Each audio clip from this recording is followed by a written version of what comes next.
Hi everyone, for today's video day mga guys no, kay nag-DIY mi og sabon na pampabaga sa buhok, pampatubo sa buhok. Kay daghan karon sa online na mga fake na sabon nga pampatubo sa buhok pero dili effective. Kani among gihimo day mga guys no, kay puro herbal lang gyud ni siya. Ang kani siya among gitunaw, glycerin soap ni siya mga guys. So among gimix kaning duga sa dahon sa duldul ug dahon sa sili. Dili ni siya hadlok kay herbal man ni siya mga guys. Kay nakatry ko sa una kanang duga bitaw sa duldul ug dahon sa sili. Ako ang bago ko nag-shampoo mao ni siya akong gibutang. Effective kay siya kay nagatubog gyud ang imong buhok. So kani para dili hasol nga kada na lang ligo magsige tagduk og dahon sa sili, dahon sa duldul. Ato na lang himo unong sabon para kada ligo nato nus na lang tangan no. So kani na mga guys naghimo na mi. Pag matunaw na bitaw tong ato ang gikatunaw kini glycerin soap, ato siyang ibutang katong duga sa ato ang sili, dahon sa sili ug kanang dahon sa duldul. Ato lang gyud siya ukayon sige kay para ang katong ubo bitaw niya mga guys kay kanang malusaw jud siya ba. Hangtod nga wala to nato nga mabukal siya kay para kanang mix gyud kaayo ang ato ang duga sa katong kanang duldul ug kanang dahon sa sili. Ang duldul man gud mga guys, ang duga niya kay sticky. So kailangan jud siya nga ukayon permi. So pag mainganin ang texture mga guys, okay nagbukal naman siya, pwede na din nato siya ibutang sa atong molder.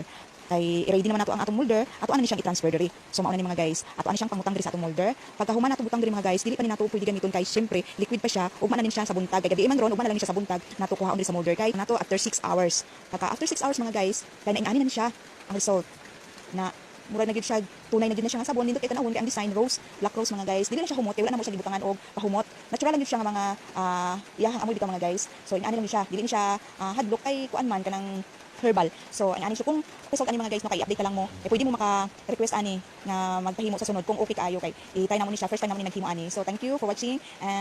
Kung